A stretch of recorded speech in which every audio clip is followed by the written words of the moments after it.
हाँ, Biot Savart law के second application में हम पढ़ेंगे magnetic field along the axis of a circular loop. Magnetic field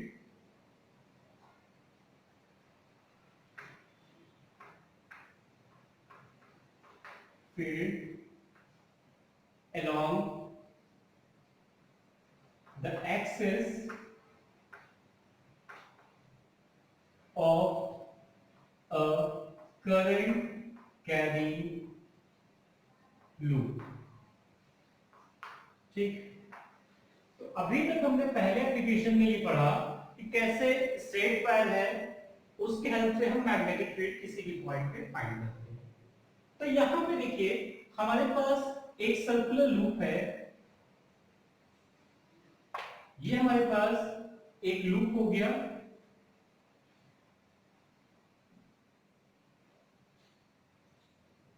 ये सेंटर हो गया, इसको हम रेडियस ले रहे हैं और एक्सिस पे यहां पे कोई एक पॉइंट हम P कंसीडर कर ले रहे हैं जहां पे इस लूप की वजह से, करंट कैरिंग लूप की वजह से हमें मैग्नेटिक फील्ड फाइंड करनी है। तो इसका रेडियस हमने a रेड कर लिया, ठीक है, और इस पॉइंट की सेंटर से डिस्टेंस को हमने x रेड कर लिया, ठीक है।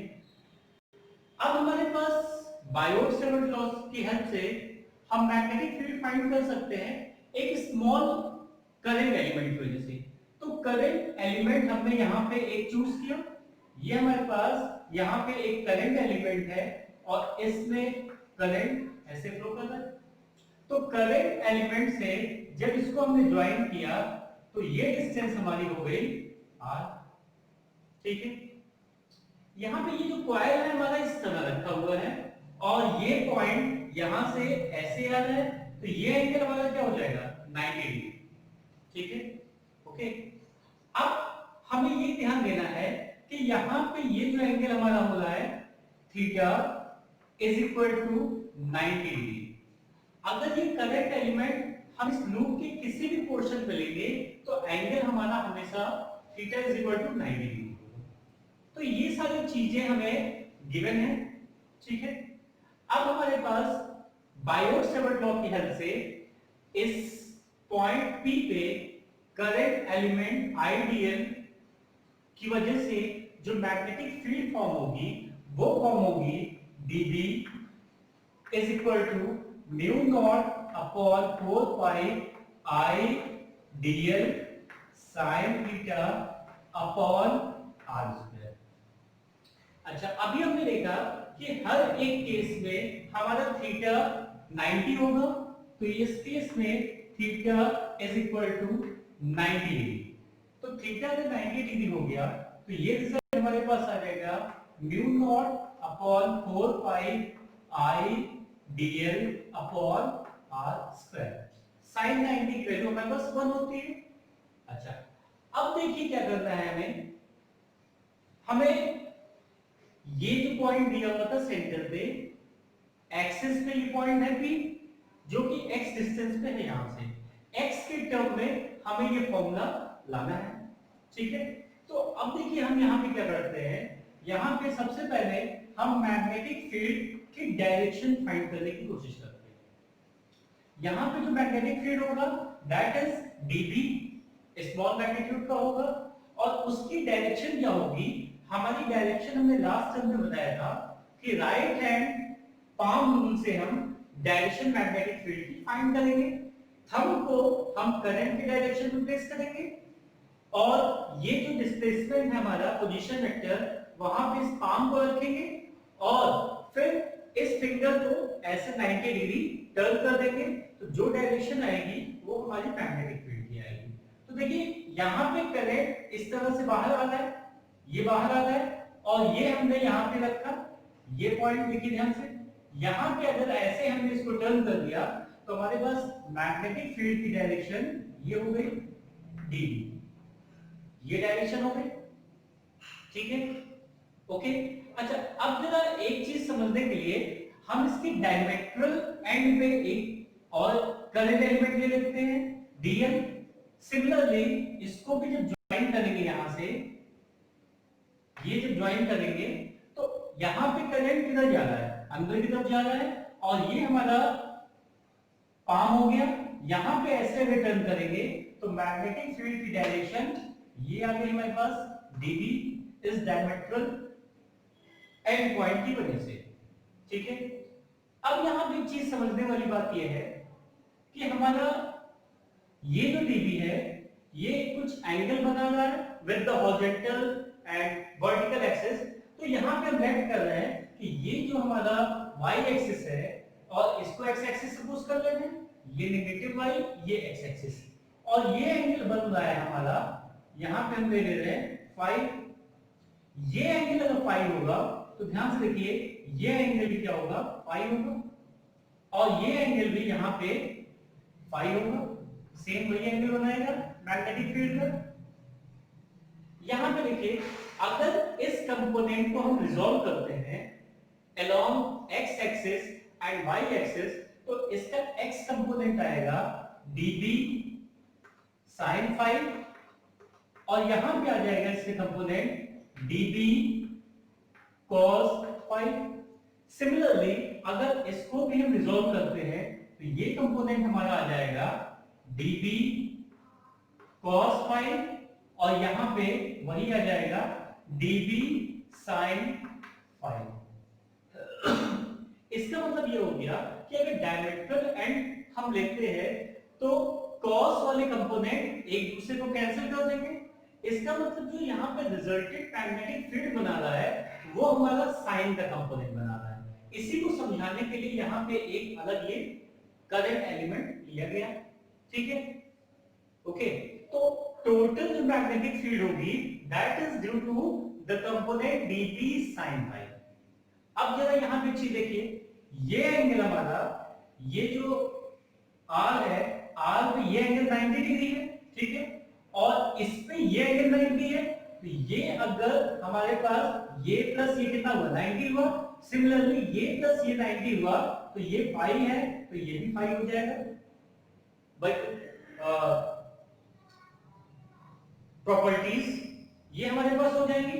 तो अब देखिए हमारे पास हम इसी कंपोनेंट को लेके चलेंगे कि dB sin phi हमारा टोटल मैग्नेटिक फील्ड फॉर्म कर रहा है। तो हमारे पास जो मैग्नेटिक फील्ड आएगी that is due to dB sin phi, इसकी वजह से आएगी। अब यहाँ पे dB की वैल्यू हम पुट कर देते हैं, तो dB की वैल्यू हमारे पास है mu not upon 4 pi I dl, और यहां पे आ गया sin phi upon r square. ये हमारे पास टोटल स्मॉल dB की वैल्यू आ गई। अब हमें पता है कि जब हम कंप्लीट dB निकालेंगे तो हमें इंटीग्रेट करना पड़ेगा। अच्छा, इंटीग्रेट करने के पहले हम यहाँ पे कुछ चीजें चेंज करना चाहते हैं, तो देखिए ध्यान दीजिए यहाँ पे, या पहले इंटीग्रेट कर लेते हैं फिर निकालते हैं। तो इंटीग्रेट करने के बाद ये आ गया b is equal to mu not upon 4 pi, I हमारा कांस्टेंट है, ठीक है, sin phi ये एंगल हमारा क्या हो रहा है, ये एंगल कांस्टेंट है। इसका मतलब sin phi भी हमारे पास कांस्टेंट होगा, उसका इंटीग्रेशन नहीं होगा। तो ये भी बाहर आ गया हमारे पास, ये हो गया sin phi। ये डिस्टेंस जो है r स्क्वायर या r, ये डिस्टेंस भी हमारी फिक्स है, तो यहां पे हम इसको r स्क्वायर कर लेते हैं, तो बचा इंटीग्रेशन dl का। ठीक है, तो dl को जब इंटीग्रेट करेंगे तो हमारे पास रिजल्ट आ जाएगा mu not upon 4 pi I sin phi upon r square dl। dl का मतलब क्या हुआ, total length of this circular coil.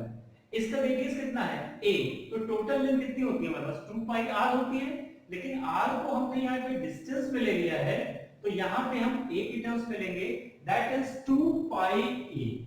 ये हमारे पास आ गया 2 पाई a। यहां से 2 और पाई को हम कैंसिल कर देंगे, तो हमारे पास रिजल्ट आ गया mu not upon 2 I sin phi a हमारे पास बच गया a upon r square, sorry r square. ये बातें क्लियर हो गई। अब जरा देखिए, ध्यान दीजिए, ए हमें रेडियस तो पता ही है, ठीक है, साइन फाई नहीं पता है ये एंगल कितना है। तो इस एंगल के लिए हम एक ट्रायंगल लेते हैं, ये ओ ए पी। तो देखिए यहां पे है in triangle O A P. यहां पे हमें साइन की वैल्यू चाहिए, साइन फाई की। तो ये एंगल हमारा कितना हो गया, 90 हो गया। ये फाई के सामने वाला परपेंडिकुलर हो गया और ये हाइपोटेन्यूज हो गया। इसका मतलब साइन फाई की वैल्यू आ गई a अपॉन r। यहां पे आ गई sine phi is equal to a upon r। तो ये वैल्यू जब यहां पे हम पुट करेंगे, सब्स्टिट्यूट करेंगे, तो हमारे पास रिजल्ट आ जाएगा b is equal to mu not upon 2 i sine phi की जगह है a upon r, a upon r, और यहां पे r स्क्वायर है, ठीक है, और यहां पे a और बच गया हमारे पास, ठीक है। ये बातें आ गई हमारे पास। अब हमारे पास रिजल्ट यहां पे क्या आ रहा है, ये आ रहा है mu not I A square upon 2 R cube. ये रिजल्ट आ जा रहा है हमारे पास, ठीक है। जहां पे ए हमारा क्या है, ए हमारा रेडियस है, ठीक है, और हमारे पास x जो है डिस्टेंस है, r इसके टर्म में दिया हुआ है। तो अब हम इसको क्या करेंगे, इस r क्यूब को चेंज करेंगे। तो r क्यूब को चेंज करने के बाद देखिए हमारे पास यहां पे एक रिजल्ट और आ रहा है। अगर इस ट्रायंगल को हम लेते हैं OAP को, तो OAP में देखिए r की वैल्यू हमारे पास क्या आ जाएगी, r is equal to a square plus x square की पावर 1/2। ये वैल्यू आ जा रही है। इसका मतलब यहां से r क्यूब की वैल्यू हमें सब्स्टिट्यूट करनी है, तो आ जाएगा a square plus x square की पावर 3/2। तो ये वैल्यू इस इक्वेशन में हम सब्स्टिट्यूट कर रहे हैं। तो सब्स्टिट्यूट करने के बाद देखिए हमारा रिजल्ट क्या आता है, रिजल्ट आ रहा है b is equal to mu not I A square upon 2 R cube की जगह आ रहा है A square plus X square की पावर 3/2। अब देखिए इसमें सारे टर्म्स हमारे पास नोन है, जिसकी हेल्प से हम इसको कैलकुलेट कर सकते हैं। अब यहां पे अगर हमारे पास टोटल टर्म्स n होंगे, अगर हमारे पास टोटल टर्म्स हमने n लिया है, तो ये n से मल्टीप्लाई हो जाएगा, ठीक है। ये हमारे पास मेन रिजल्ट हो गया। इसके बाद देखिए इसमें कुछ हमारे पास स्पेशल केसेस है। पहला केस क्या है कि if P lies at center, centre पे अगर ये P लाई करेगा हमारा, तो x कितना हो जाएगा, इसका मतलब हो गया x 0 हो गया। तो that is x equal to 0। तो अगर x को 0 में पुट कर देंगे, तो ये हमारे पास रिजल्ट आ जाएगा b is equal to n mu not upon 2 i a square upon a square की power 3/2, that is a cube.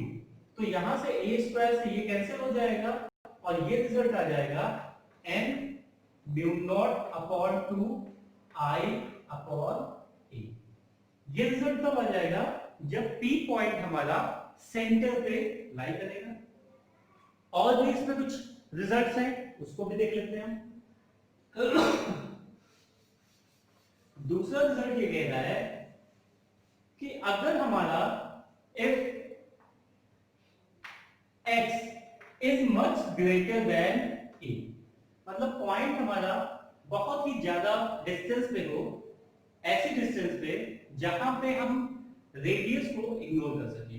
तो यहां पे हम क्या करेंगे, ये जो रिजल्ट है इसमें a को 0 कर देंगे, वापस कितना आ जाएगा x क्यूब आ जाएगा नीचे। तो आंसर आ जाएगा इस केस में म्यू नॉट अपॉन 2 a तो नेगलेक्ट हो गया हमारा, x क्यूब 2x क्यूब और यहां पे आ जाएगा i a स्क्वायर, ये वैल्यू आ जाएगी। ठीक है, तीसरा केस ये है हमारा, ये सेकंड केस था। थर्ड केस, अगर हमारा रेडियस x के बराबर हो जाए, इसका मतलब क्या होगा कि पॉइंट उतनी ही डिस्टेंस पे रखा हुआ है जितना कि रेडियस है, if x equal to a। तो यहां पे हम x की जगह a जो पुट करेंगे उस फॉर्मूले में, तो हमारे पास आ जाएगा b is equal to mu not i upon 2। अब देखिए mu not i a square तो है ये, यहां पे n ये लग गया, n लगा लीजिए यहां पे i a स्क्वायर। अब यहां पे x की जगह a रख देंगे तो ये हो जाएगा 2 a square plus a square, 2a square आ जाएगा। तो यहां पे ये आ गया 2a स्क्वायर की पावर 3/2। इसको हम थोड़ा सा सॉल्व भी कर सकते हैं। ठीक है, तो सॉल्व करके भी रिजल्ट इसका हम लिख सकते हैं। पावर देखिए, ध्यान दीजिए ये कितना हो जाएगा, ये हो जाएगा 2 इंटू 2 की पावर 3/2 और a की पावर कितना आ गया, 2 3 जा कट जाएगा, a क्यूब आ गया नीचे, नीचे a क्यूब आ गया और ये कितना आएगा 3/2 प्लस 1 तो हो जाएगा 5/2। तो ये रिजल्ट हमारे पास आ जाएगा n mu not i a square upon 2 की पावर 5/2 a क्यूब। ये यहां से ये कैंसिल हो गया, तो रिजल्ट हमारे पास बचा n mu not i upon 2 की पावर 5/2 a। ये रिजल्ट आ जाएगा जो हमारा रेडियस और डिस्टेंस दोनों हमारा इक्वल हो जाएगा। ठीक है, तो ये हमारा हो गया magnetic field along the axis of a current carrying loop और उससे related different cases. Next video में हम इन एप्लीकेशंस पे कुछ क्वेश्चंस डिस्कस करेंगे। ठीक है, तब तक ये डेरिवेशन आप लोग तैयार कर लीजिए जिससे कि आप क्वेश्चंस को आसानी से समझ सकें।